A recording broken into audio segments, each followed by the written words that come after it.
ခီးဒီတင်တင်မောပေါ်တွင်အမျိုးသားတို့မြမသောရေလမ်းကြီးတစ်ခုသူ့စီတို့ဥတီလာဒီကိုမြင်လိုက်ရသည်သူသည်ဇနီးဖြစ်သူစီတို့အပြေးလွှားသွားခဲ့သည်တိုးတော်တကားကိုဖွင့်လိုက်ချိန်တွင်ဇနီးဖြစ်သူကသူ့ကိုဖောက်ပြန်နေကြောင်းတွေ့ရှိလိုက်ရသည်ထိုချိန်မှာပဲတင်မောကုန်းဘက်သည်ကွဲထွက်သွားပြီးသူတို့ပင်လေသို့နစ်မြုပ်သွားကြသည်သူတတိယလာသောအခါလှပသောအမျိုးသမီးသုံးဦးသူ့ရှေ့တွင်ရပ်နေကြသည်သူကသူ့ကိုသူမိတ်ဆက်ရန်ပြင်ဆင်နေစဉ်ဇနီးဖြစ်သူကတော့အုပ်ထဲမှရုတ်တရက်ထွက်လာပြီးသူ့ကိုဖောက်ပြန်သည်ဟုဆွဆွဲကအခြားမျိုးသမီးသုံးဦးကိုလည်းသူ့အားဝိုင်းဝန်းပြစ်တင်ရန်လှုပ်ဆောင်တော်သည်မင်းကတခြားကောင်နဲ့ဖောက်ပြန်နေပြီးတော့အခုကြမှာငါ့ကိုအပြစ်တင်နေတာလားသူ့ကိုလက်နဲ့တောင်မတို့နဲ့အမျိုးသမီးလေးယောက်ကမင်းကိုကြောက်မယ်လို့ထင်နေတာလားသူကဖောက်ပြန်သွားလို့ဆိုပြီးမင်းမဒီလိုလုပ်ပိုင်ခွင့်ရှိတယ်လို့မဆိုလိုဘူးဘာချင်းပြတ်တဲ့ကောင်လေအယူမိုက်တွေလင်ညာနေတာကိုမရက်တဲ့အဲ့ဒီမြေပွေးစကားကိုတကယ်ယုံနေကြတာလားဒီမှာဆက်ချိန်မဖြုံးတော့ဘူးငါဘာသာပဲရက်တည်မယ်အခုကျုံတစ်ခုမှရောက်နေပြီးအရေးကြီးဆုံးကအသက်ရှင်ဖို့ပဲသဘောပေါက်လားမြင်မြန်တက်နိုင်တာနဲ့ဘာထူးခြားလဲချင်းချီမင်းကဒီလိုကျုံမျိုးမှာအသုံးဝင်တာပါခွန်အားကလေးပြီးဘယ်ရာမှမရှိတဲ့အသုံးမကျတဲ့ကျန်းတဲ့ကောင်ကေဆေးရောက်လာတဲ့မိနစ်ပိုင်းမှာတင်မင်းပြီးဆုံးသွားလိမ့်မယ်မင်းကတစ်ပင်တက်တဲ့မြောက်တကောင်လိုပဲအသုံးဝင်တာပါဟာမင်းရဲ့လင်ညာချက်တွေကိုဆက်တွေကထားပြီးငှက်တေဖို့ပြင်ထားလိုက်တော့ကေဆေးရဲ့အရင်ရောက်မလားမင်းတေသွားတာအရင်ဖြစ်မလားစောင့်ကြည့်ကြတာပေါ့ချင်းချီတယောရာတွေရက်လိုက်တော့ငါတို့ကဇင်ခံခီးဒီတင်တင်မောနဲ့ခီးသွားနေတာကြိုတုကနေနှစ်ဆက်လေးနာရီတွင်ငါတို့နေရာကိုရှာတွေ့လိမ့်မယ်ကေဆေးရဲ့ဖွဲ့လဲလမ်းခုလက်မှာရှိနေလောက်ပြီးအတိအကျပဲငါကအားပေးသူပရိသတ်တန်းကျော်ရှိတဲ့လူမှုကွန်ရက်နမီကျော်တယောက်ငါအဖွဲ့ကငါ့ကိုပျောက်ဆုံးနေရဆိုတာသိတာနဲ့တိုင်ကြားလိမ့်မယ်ချင်းဝေမင်းကလူဒန်းစားနေတဲ့ကျန်းတဲ့ကောင်ပါပဲခင်မီနေပညာဘယ်လောက်တောင်ထိရောက်နေလဲဆိုတာမင်းမသိဘူးငါတို့တည်ငြိမ်စွာနဲ့စောင့်နေဖို့ပဲလို့တ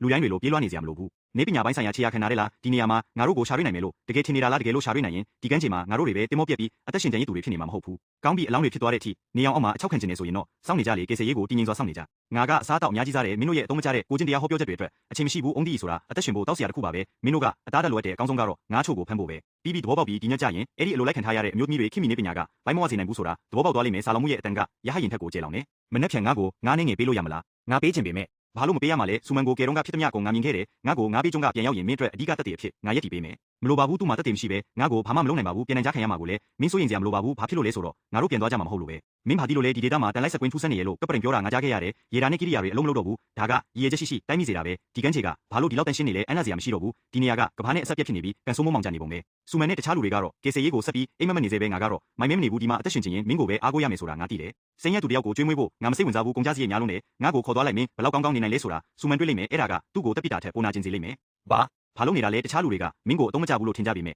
ဒီကျုံးကိုအုပ်ချုပ်နိုင်စွမ်းရှိတဲ့အမျိုးသားတဦးကိုငါမြင်နေမင်းကငါ့ကိုဘာခံစားချက်မှမရှိစေရဘူးလားအဲ့တော့ချင်းနူလူတယောက်ကိုတေချာဆူဆန်းလိုက်တဲ့အခါမင်းလိုအန်တားစရာကောင်းတဲ့လူမျိုးပေါ်လာတတ်တယ်လူစိတ်ညံနေတဲ့ကျုံးတကျုံးမှာအံ့ဖွယ်ဆိုတာမရှိဘူးခွန်အားကတာအဓိကကြတယ်နောက်ထပ်မစားနဲ့တော့ဒီနေ့လေမှာမိုးကြုံမုံတိုင်းမိနိုင်လို့ခြံစည်းရိုးကိုအင်အားဖြည့်ဖို့နှွေးပင်တွေကိုဖျက်ရမယ်ကန်နင်းကရှက်တက်တာမျိုးမရှိဘူးမင်းညကမိုင်းမဲစွာနဲ့ချင်းဝေကိုအမောင်ထဲမှာလိုက်ရှာနေခဲ့တာဟုံးသူကအမြဲတမ်းကုန်တိတ်ခါရှိဟန်ဆောင်နေတာဒါပေမဲ့စားစရာတကိုက်စာအတွက်နဲ့တော့ဘယ်သူထက်မဆိုပိုပြီးအပြင်းမြန်နေဒါကမျောလင်းထားပြီးသားပါပဲအသက်အရွယ်ငယ်ငယ်နဲ့ရက်တည်နေတဲ့မော်ဒယ်တယောက်မှအခြေခံမှုဆိုတာမရှိပါဘူးသူကအစားအစာအတွက်ချင်းဝေရဲ့ရှေ့မှာဒူးထောင်နေလောက်တယ်သူကလူသက်သမားတယောက်နဲ့ထွက်သွားတာလေညဘက်ကျရင်ချင်းကသူ့ကိုတက်မှာမကြောက်ဘူးလားသူ့လောက်ရှက်စရာကောင်းတာမရှိနိုင်တော့ဘူးဒါပေမဲ့ကန်နင်းကဒီနေ့ပြန်မလာသေးဘူးအဲ့ဒီမှာတကယ်အစားအစာရှိနေလို့ဖြစ်မှာပေါ့ဟဲ့ငါတို့တွေလည်းချင်းဝေစီသွားရှာရင်ရောဘယ်လိုနေမလဲမင်းညကငါအင်ဂျူဖုတ်ထားတဲ့အနက်ရက်ခဲ့တဲ့အရန်မွေးတာပဲဂျေးရဲ့ကုန်တိတ်ခါလေးဘာလေးတော့ထားပါဦးရင်းညက်လို့အာယုံကျွင်းသွားတာမဟုတ်ဘူးဆိုတာတေချာလို့လားအိမ်မာတော့ကငါတကောင်တက်ရရင်တော့လက်တုံတက်တဲ့အသုံးမကျတဲ့ချင်းဝေကငါဖက်နိုင်နေဆိုတာလေနောက်ထပ်နည်းနည်းလောက်စောင့်ကြည့်ကြတာပေါ့ငါတို့ဘယ်ချိန်မြောက်ရောက်ကေတင်ခံရနိုင်တဲ့ချင်းဝေနဲ့ကန်နင်းဆိုတဲ့တနာစရာကောင်းတဲ့လူနှစ်ယောက်ကိုမိထားလိုက်ကြစို့